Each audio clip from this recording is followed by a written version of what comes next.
Thank you everyone for being here for our first session of the day titled Everyday Encounters with Automated Systems, Access, Equity and Social Services. My name's Georgia Van Torn. I am a associate investigator at the UNSW node of ADM+S. We have a fantastic set of panelists here today to speak to you about their everyday experiences and encounters with automated systems and those of the communities that they work with. But before we get to our panel, I wanted to just start today with a couple of stories that hopefully sort of set the scene for our discussion today.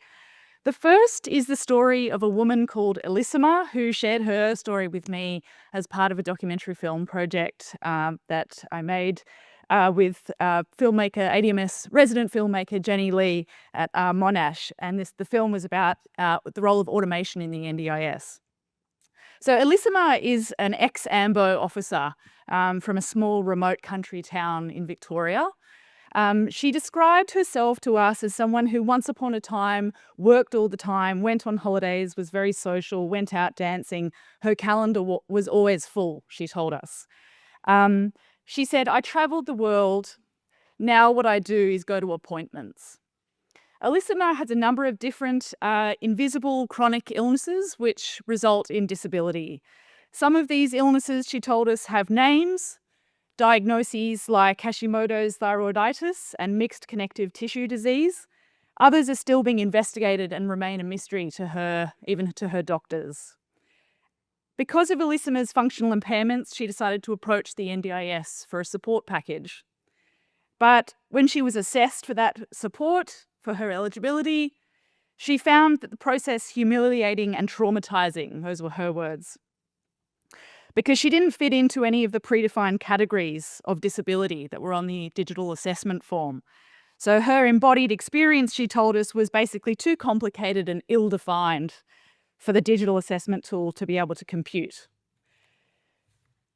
The second story is that of Amy, which Scarlett shared with me. Amy's a First Nations woman in her 50s who became homeless after not having enough money to return to her home in another town. A community worker first encountered Amy by chance when she was living under the stairs of a community organisation's building. The community worker got in touch with the local First Nations organisation, which provided significant support to Amy. But one of the biggest challenges or hurdles for Amy seeking that support, including opening a bank account to cash a cheque she had and getting Centrelink, was that she was unable to get a copy of her birth certificate because she was required to order it online and did not have a fixed address where it could be sent. So Amy's story was drawn from a recent report by Economic Justice Australia on remote women's access to social security, which some of our researchers, including Bettina Cooper, was involved with, as you'll hear in a moment. So as these stories remind us, digitally mediated and automated social services do not only determine whether we get access to social services, they also shape our rights, our well-being, our sense of belonging and our citizenship. Again and again, when social services are digitised and automated, however, this process is based on an imagined default user. Someone urban, educated, able-bodied, or otherwise clearly diagnosed, digitally literate, English-speaking, and culturally homogenous, marginalising many through their design and their implementation. So rarely are systems built with Elissima's or Amy's circumstances, their needs and aspirations in mind.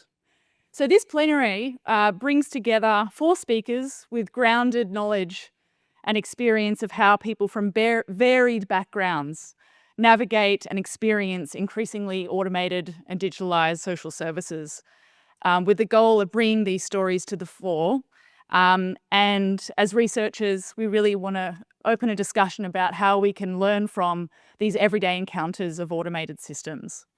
So I'll now hand over to Scarlett Wilcock, who will introduce our panellists. Thanks, Scarlett. Thanks, Georgia.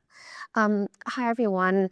I am going to very briefly introduce the panelists because I'm hoping that they will share a little bit more about their experience and background with us.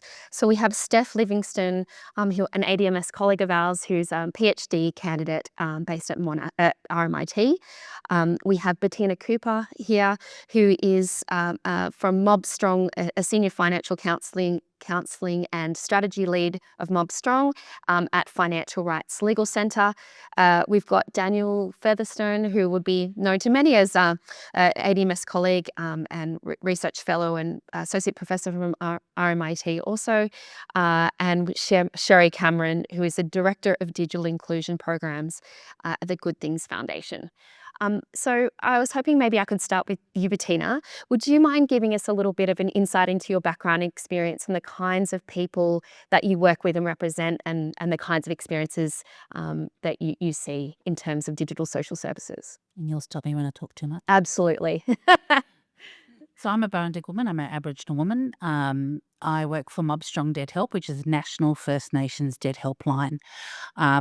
And we support people all across the country. You also go out to people all across the country. We sit on the dirt, we sit in the 40-degree sun, and we support people who have debt worries.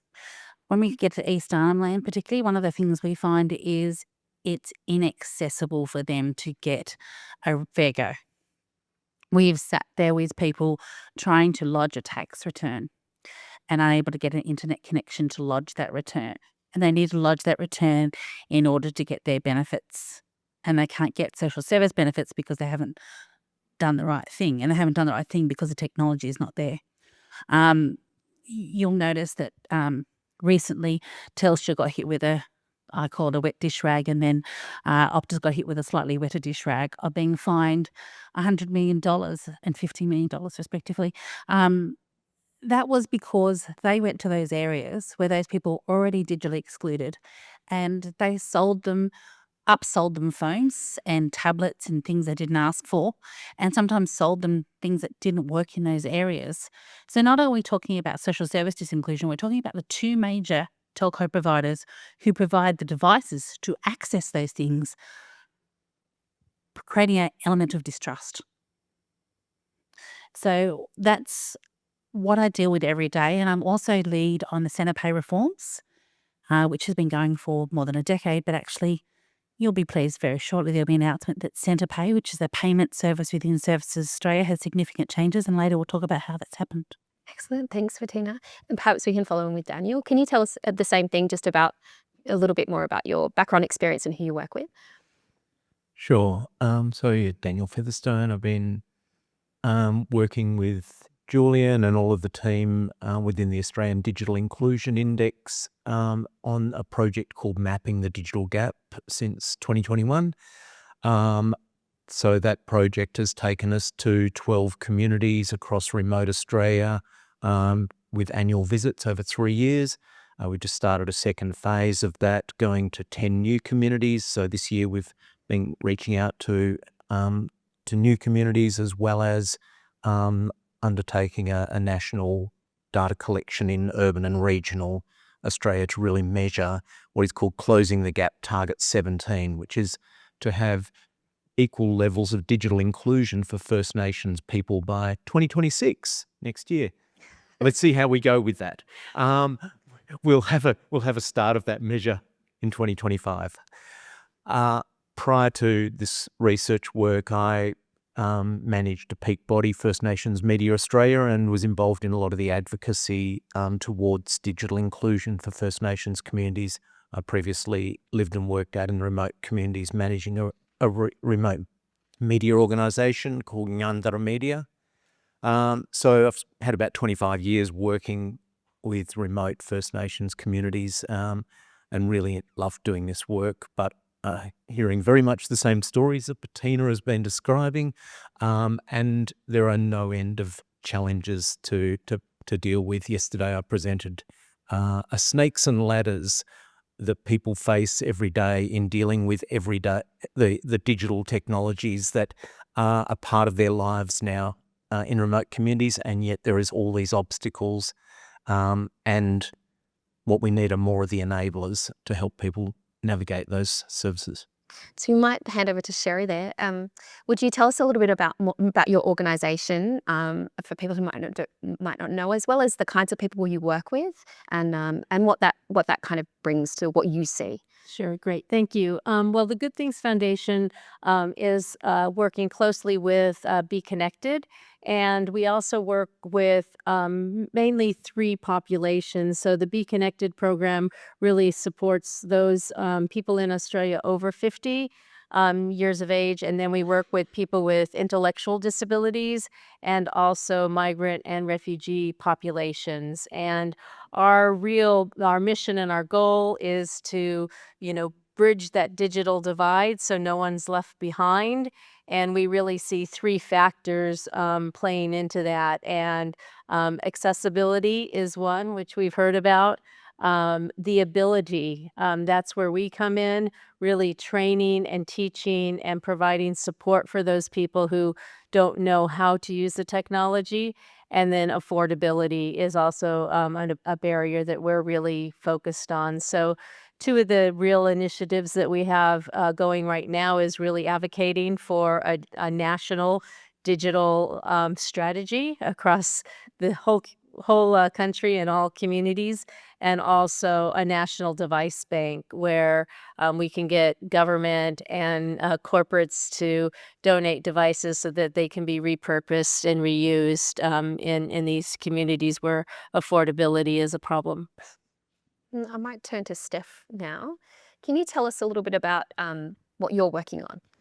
Yeah, so I'm a PhD candidate at RMIT. I'm in the last few months of my PhD, so we'll hopefully be submitting soon. My PhD is looking at how digitised and automated social services impact young people who are either at risk of or currently experiencing homelessness. So as part of that work, I sat down with various groups of young people across Melbourne to ask them about what their experiences of using things like the MyGov and Centrelink apps have been like. I used creative workshops to do this, so I got them to draw and paint their experiences, because as I'll probably expand on in a little bit, those experiences were too painful for them to put words around. It was easier for them to draw it for me. And I also spoke with the youth workers and social workers who were providing direct support to those young people and other young people in moving through the social service system through digital and also offline means. Before my research, I worked in community in organisations like the Brotherhood of St. Lawrence and Info Exchange. We had a connection with Good Things Foundation, with the wonderful Be Connected program, and with St. Vincent de Paul, mainly working with communities of homeless people and people seeking asylum. So I think already from hearing about your background and experience, we can start to see that this picture of the imagined user that some of these services are built around doesn't really hold for when we talk to real people and their experiences, especially those that rely on these services the most. So I might stay with you, Steph. Could you tell us a bit about the stories that you've heard from the people that you've been working with, so homeless young people or people experiencing housing insecurity? And if it isn't words, what does it look like in art then? If that's, why don't you share with us their encounters with digital social services? Yeah, thank you. That's a great question. It was really interesting across the different workshops that I held in different places around Melbourne. The same sorts of symbols and images would come up in the paintings that young people would make for me, describing their experiences of digital social services. And the same symbols came up in workers' illustrations of these experiences as well. So things like mazes, lots of spirals, and young people describing themselves as spiraling. There was one young person who drew a tree, and he said each of these branches represent either a good or a bad outcome when I'm using the Centrelink app. I just never know which branch I'm going to land on. And that really describes most of the young people's experiences that I spoke to.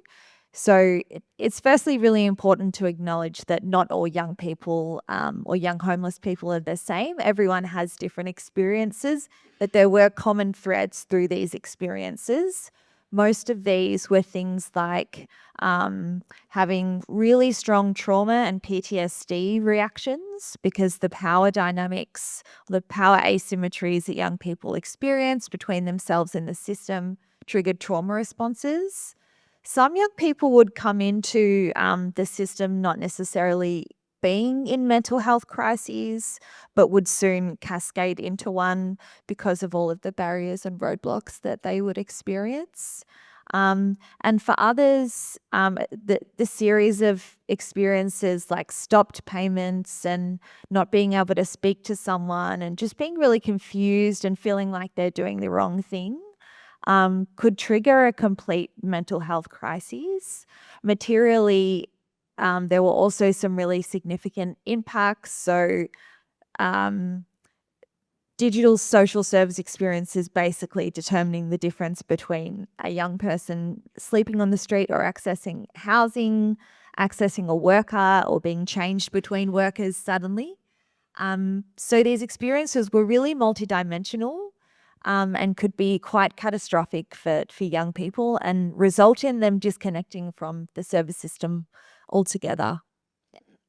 So I think that's a really interesting theme and one that I think comes out a lot. I might turn to Bettina now. Do you see similar, would you say people are talking about spirals and mazes? Is that the kind of thing? What are the stories and the experiences that you've heard and want to share with us? Recalls, large recalls.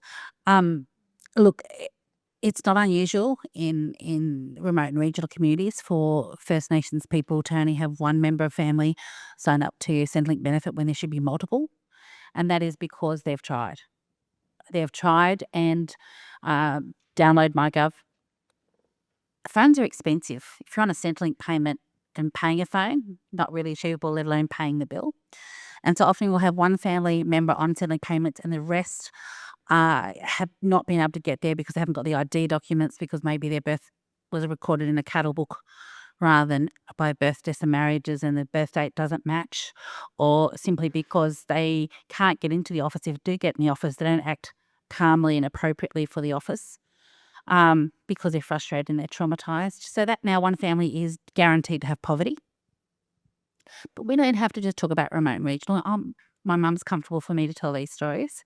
My mother's a First Nations woman. She didn't get the advantage of education because of being a First Nations woman.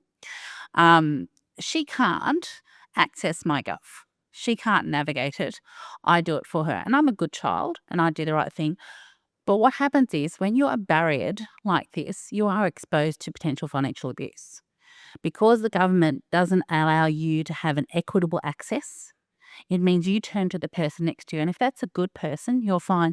But if the only person who can help you is not somebody who's got your best interest at heart, you've now had to give them your password. You've now had to give them your details so you can have Centrelink. This is not uncommon that we see a high risk of financial abuse with people who are equitably not allowed to have access the same as everybody else. We make the assumption that everybody can read and write English. A lot of the people I deal with are first and second generation, second generation money earners. So, and often it's not their first language. English is not their first language. Their first language is their First Nations language. Yet those languages aren't transcribed on Services Australia, despite being First Australians. And even if they were, some of them can't read. Services Australia has a remote team that goes out to communities from time to time, and but it's not enough. It's not right. I've been working on Senate pay reforms, and I'll just tell this story before they take the microphone away from me.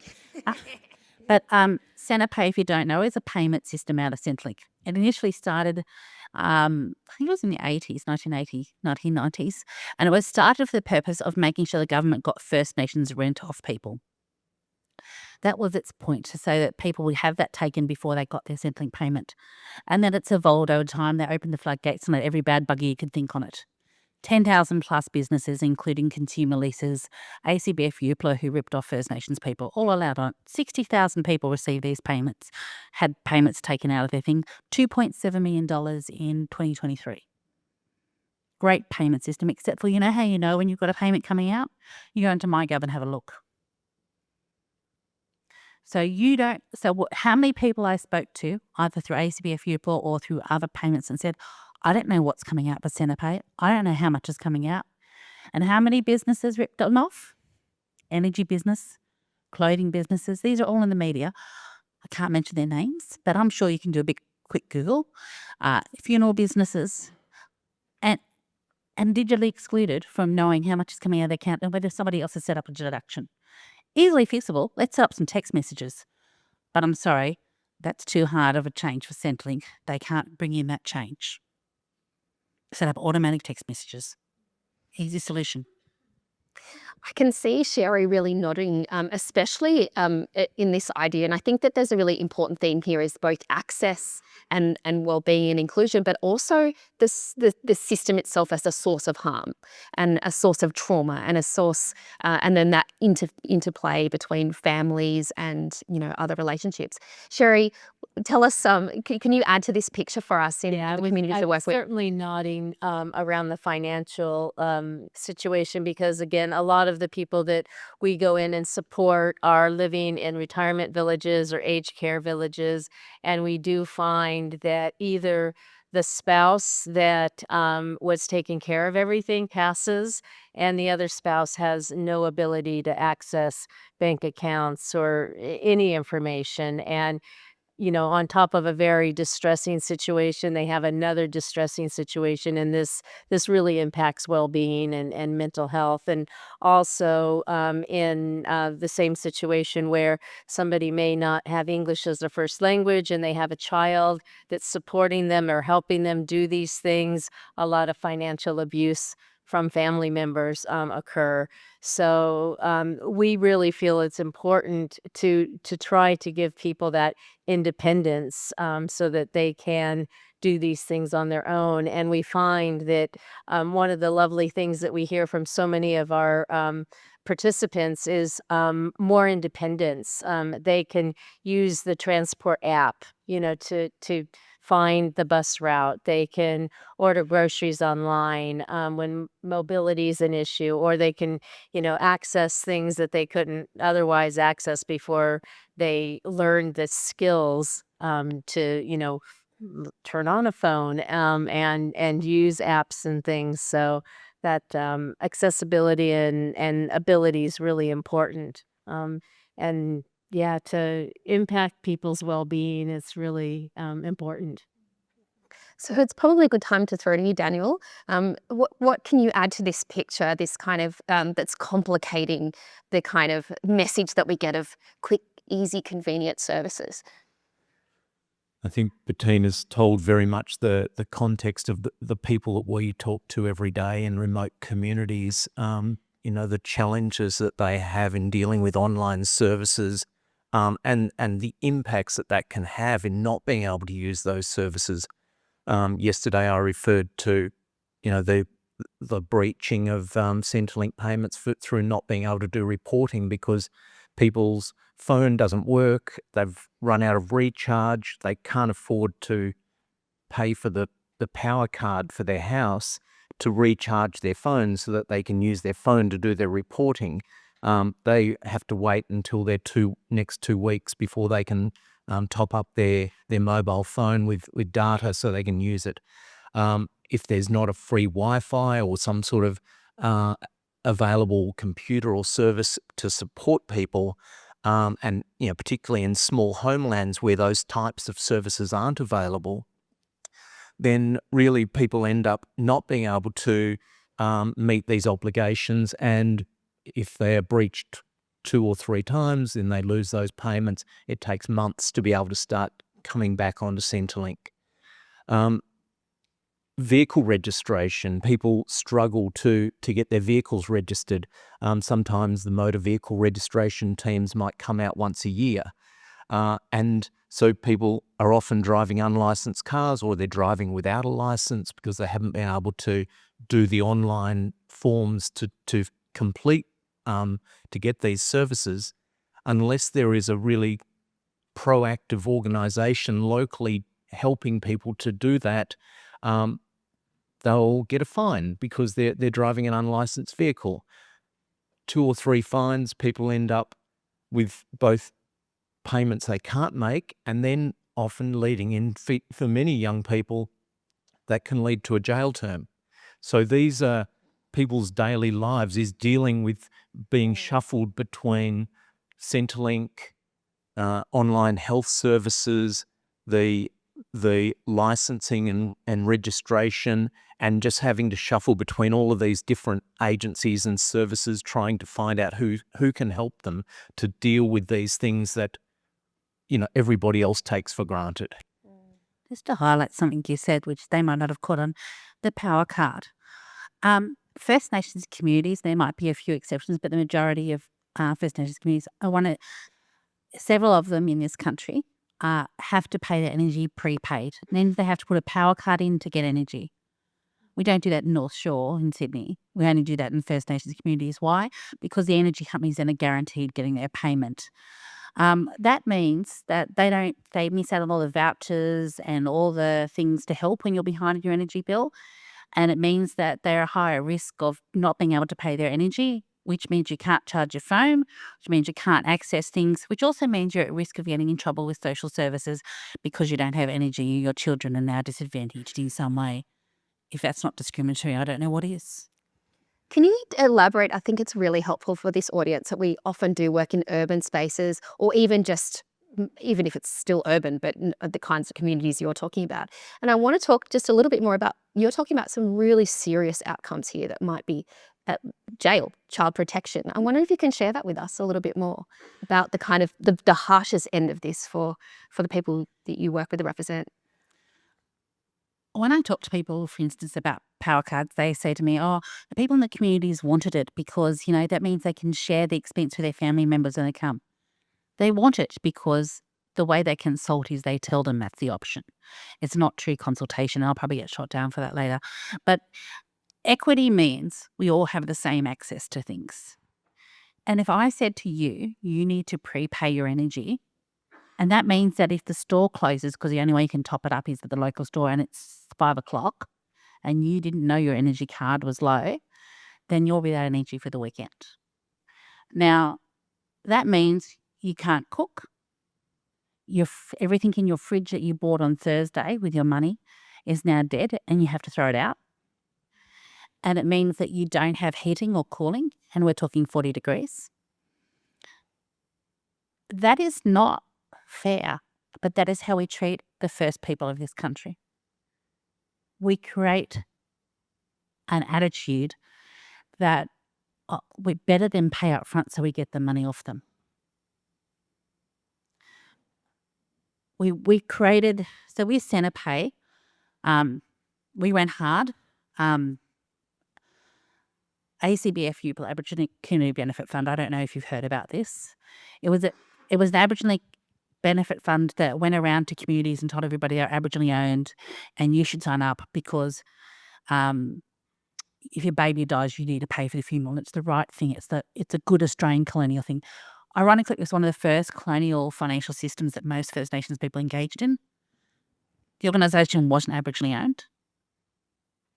If you died by suicide, they didn't pay you out. They would see you were pregnant and they'd come back 6 months later and sign you up. If you got asthma, they'd increase the fees and charges. And they were one of the first organisations on Centre Pay. And multiple actions were taken on Centre Pay by ASIC, by other organisations to get them off Centre Pay. It took to 2015 to get them off, 2001 to 2015.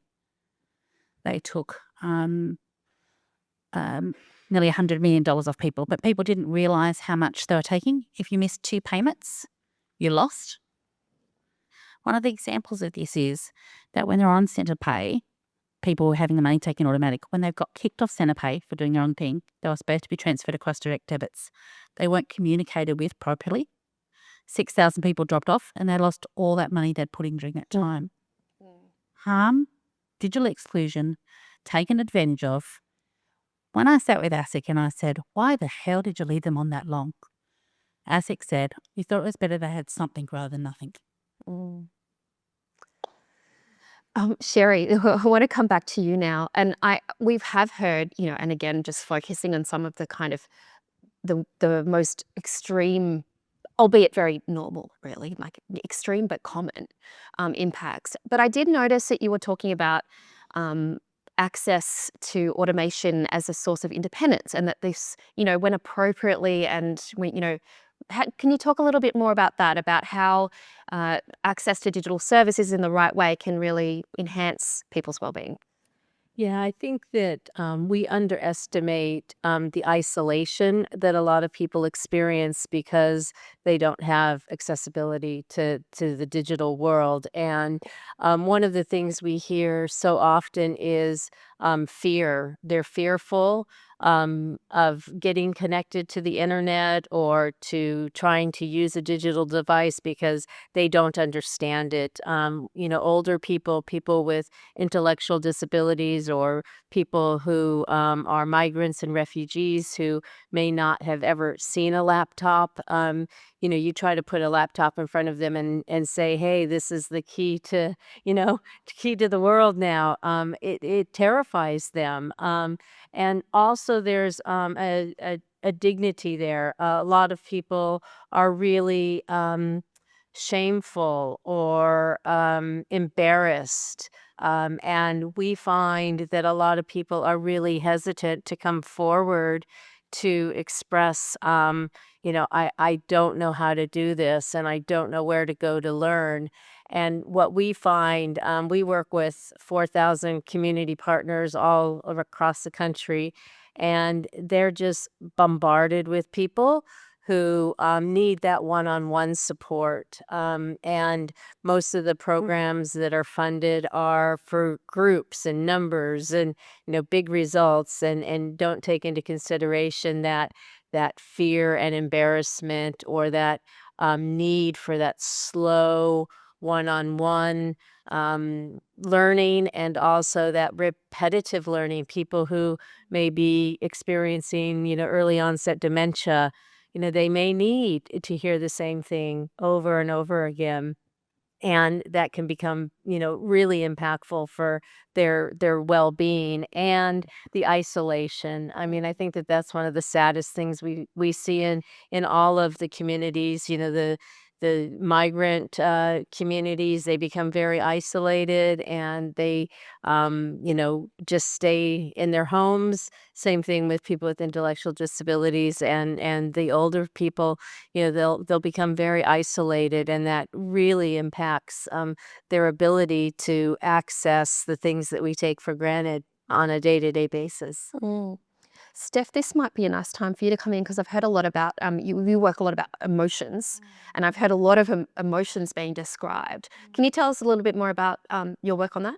Yeah, sure. So one of my main research questions was, what are the effective dimensions of interacting with ADM, automated social services, for young people? And the stories that young people told me clarified for me that these are really rich, detrimental emotional experiences that go so far beyond just feeling frustrated through the process. As I mentioned earlier, encountering barriers to digital social service access over time can trigger a complete mental health crisis. And there are really serious consequences for young people when this happens. So consequences that young people and workers mentioned to me were firstly things like young people engaging in really dangerous behavioral coping mechanisms.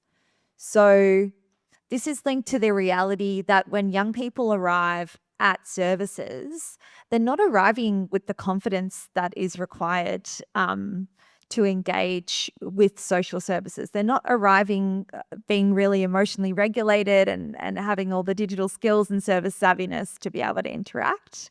And so when something goes wrong and they can't access interpersonal support, because as we know, that's been significantly rolled back, they don't have someone to walk alongside them and guide them through the process. So they might turn to crime, stealing, jacking a car, and then all of a sudden they find themselves in the justice system.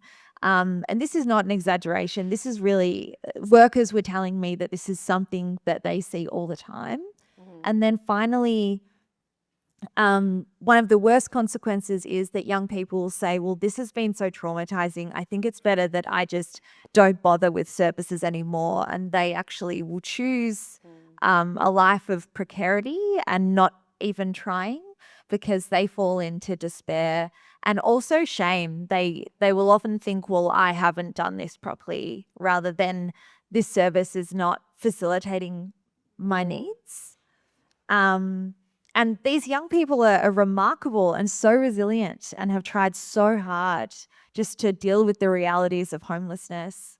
But yeah, after this cascading effect of digital barriers, interpersonal barriers, emotional barriers, they've got nothing left by the end. So that all sounds very depressing, but these are the stories that young people and workers were telling me across multiple workshops and And it sounds like that's not an isolated set of experiences, that these are some real challenges. When we're talking about snakes and ladders, we're seeing a lot of snakes. Okay, that's what it sounds like to me. So I do want to switch tact a bit now here and talk about the future. Let's think about what it could be like.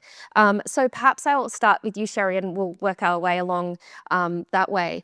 And I want to ask you about what sort of future do you want for the communities that you work, based on your experience, and what role does technology play in that future? Well, I think that one of the things that we really focus on is trying to not have that digital divide become larger and larger with some of the new technologies like AI and other things that can more isolate people and make that gap grow even further. So we're really focused on trying to again, collaborate with other organizations, government agencies, to make sure that we're using our resources well, that we're collaborating with each other, and that we do have a national solution to this. We find a lot of redundancy and a lot of redoing of things, and so I think bringing people together, both corporate, government, nonprofits, communities, to bring together one solution that includes everybody. Everyone deserves access, to the digital world. So I think that coming together is really important, and also not uh, reducing the need for really, really basic education and services. Particularly in corporate, we find a lot of organizations think that, yes, of course, everyone has a smartphone. Of course, everybody has access. Of course, all of this stuff. And really, the people that we work with don't have that. They don't have the very basic ability or accessibility to a lot of the products and services that are needed. So I think that really bringing it down to a basic level and making sure everyone has that accessibility to at least the baseline, and trying to provide the education so that they can get to the basic services. And I think that we need to have, one of our dreams or goals is to have a place where people can go and get help with a person from their community, in their language, in their culture, in their location, so that there are people there who are trusted. They feel comfortable sharing this information with, and they feel safe with this person because they're part of their community. So whether that's through community organizations, libraries, government agencies, but having people that are employed to be there to support people, because we find so many of our community partners doing so much work that they're not really funded for, paid for, to support people. Because how can you possibly turn somebody away when they're standing in front of you asking, how to do something? And so really recognizing the cost of that and funding that appropriately. Can you? Yeah, that last point, Kieran Hegarty did a fantastic presentation yesterday about that. Basically, the sort of transfer of responsibility from government agencies to public libraries and small organisations. We see it in remote communities. Every service provider that we talk to is being hit up every day to support people to use their online services to find identification documents, to help them activate the SIM on their phone. So there needs to be proper support at a community level. There needs to be trained digital mentors. There needs to be community access facilities where people can use a computer to do what they want, not just to use for Centrelink. There needs to be so what we do in mapping the digital gap is we give all of the data we collect back to a community in a report, and we put the strategies we've heard from community into a digital inclusion plan. What can community do with their own locally led solutions to address all of these barriers that they've identified? And that can be things like setting up a local Wi-Fi network, setting up a space where people can do training and learn how to use these tools, having those digital mentors. So those local solutions invariably are the most effective because they identify the real needs for their community, and it's fit for purpose. It's going to work because they understand what their audience is, who needs these services and how to reach them through the appropriate channels. At a national level, having a closing the gap target has activated a whole lot of energy by state and federal governments, by industry, to actually look at this issue of digital inclusion for First Nations people that previously was pretty much hidden. We didn't have data. We didn't have any way of knowing what the issues were and where the investment needed to go to address those. So having now a First Nation digital inclusion advisory group, Aboriginal and Torres Strait Islander people telling government what is needed to address these issues has made a real difference, and has led to some really good investments to date, but hopefully and a roadmap for where to go next. So they're some of the changes that have come about through actually having a policy tool that triggers that investment, but it is First Nations led in terms of how this is going to be is going to meet the needs of these communities. I'll leave it there, but head over to Bettina. What is it? It is very important that things are First Nations led. Gone are the days where people know what's best for us. You know, we have voices. Maybe they're not projected in the same way as other people, but you need to sit and listen and ask. What needs to change is telco companies who do the wrong thing break down the trust of people, and they break down the ability for those people to engage in these services, because we are now saying a phone is an essential service. You cannot have a relationship with the ATO, Medicare, MyGov without that. When these guys do the wrong thing, they need to be not hit with a wet dish rag. They need to feel the pain and be monitored and managed until such time as they know how to behave appropriately. Right? We change their behaviour. We make it easier for people to access a phone and not be ripped off. We're still working on the remediation for Telstra, and the Optus will start now. That'll go for another 3 years. Part of that remediation is people have to say what harm they have to be re-traumatised and retell the harm. It's ridiculous. But also, a digital device is essential. We all can agree on that. Why, if you need a phone or a digital device to access MyGov, do we not have a digital allowance on Centrelink if you're on a disability support pension, or if you're on an aged pension, a long-term payment? Should there not be a digital allowance annually or biannually for a phone so you can do what is essentially required? it makes sense to me. If there's anything else that I had was a required tool to access something, they'd give it to me. Also, it shouldn't be a shameful event to have to go into a Services Australia office and ask for help. I can personally speak to one instance, well, I'm not a First Nations person, a mother who had lost her adult daughter. I went in with her and they said, go to the computer and fill out the form.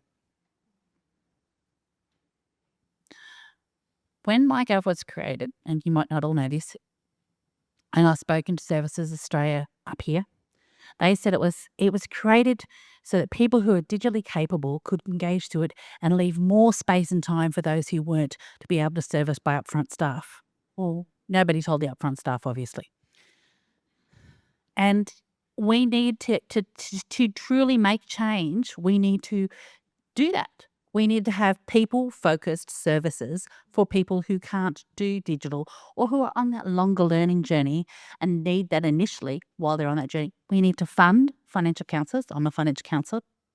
But because financial counsellors are the ones that are often sitting in community, unpacking these problems, spending the time, it takes a long time to sit with somebody and get them logged into MyGov, set up an email address, help them understand the password, and do as much as you can to prevent them being targeted by scams or financial abuse.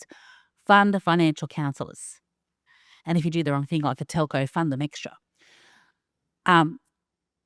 It's not just social services, it's also superannuation we have this problem with. So people who have worked, they have same digital issues. We need to make sure everybody has access to a phone, everybody has access to safe support to know how to get into a phone, and we talk to those at community level, what works in this community and what works in that. It doesn't always work coming to a social services office. There's many communities that Danielle and I have been to, 4 hours drive to and from to get to a social services office. You leave at 6 o'clock in the morning, you get there at 10. They say, oh, look, you'll need this document. Can you come back tomorrow? We've got to understand the individual journey that it took to get to the office. In wet season, that's actually a plane, not a car. This is not unusual. It's just not your usual. Steph, future, thinking about the future. Yeah, so in workshops, I finish the workshops with young people and workers by asking them if you could imagine a future renewed version of Centrelink that would be helpful for you, what would this look like? And firstly, it was interesting that it took young people and workers a really long time to answer that question. They said, what do you mean? Can you rephrase the question? Because I guess maybe it was difficult for them to imagine a supportive experience for most of them. Workers spoke a lot about trauma-informed care and trauma-informed practice principles. So not assuming that every single service user has experienced trauma, but acknowledging that trauma happens at such a high rate that trauma-informed principles will benefit everyone. So things like having choice and control, having access to a person without 5 different hurdles or hoops, as young people called them, to get to in-person support. And making people feel like they have a choice for how they can engage with social services. So many of the young people I spoke with said, I'd be happy to apply for Social Security through an app. I don't have to get the bus. I don't have to talk to someone. I have really bad social anxiety. But they just want to know that when they try to upload their ID and it doesn't work, or Centrelink asks them something and it's really jargony and they're really confused, they need to know that when they call, they're not going to be held on the phone for half an hour or an hour. They're not going to be automatically hung up on by the automated voice, and that when they visit a Centrelink office, the Centrelink worker isn't going to say to them, oh, just go to the computer at the back. Or if they're sitting at the computer, which often happened as well, and they would say, hey, I've been on the computers, I don't know how to do this. And the Centrelink people would be like, oh, well, you've got to call up. And they'd be like, I'm in front of you. So it seems like really obvious solutions. And for young people and workers, it was crazy making that we don't already have these solutions in place. But yeah, and then just finally, workers spoke about the critical importance of person-focused support, strengths-based work.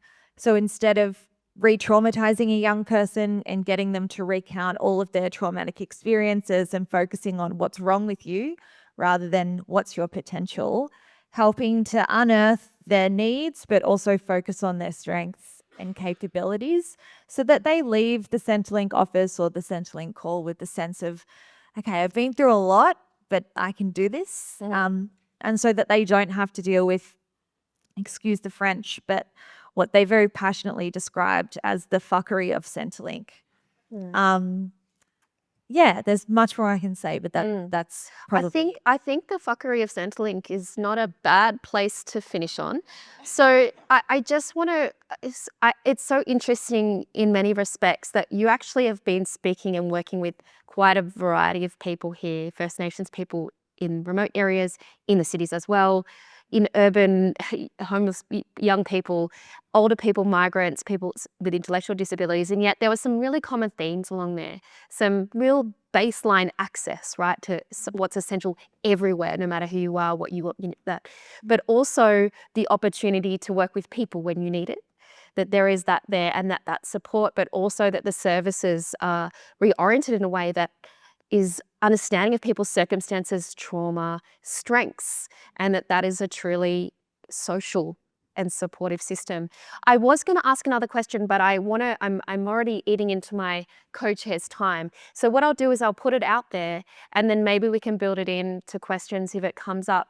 And that was really to ask our panelists. We've got a whole range of researchers, advocates here, some working on these issues right now. What do you see as the core piece of research or piece of advocacy that would really help move towards this future that you're speaking of? So perhaps if that comes up, that's something we can think about, but also something that might, this can be a call here. If we can envision something different, what do we need to do to get there? So that's probably a good time for me to hand back over to Georgia. Thank you, Scarlett, and thank you everybody for those fantastic contributions. Could people please join me in thanking Bettina, Daniel, Sherry and Steph? Thank you.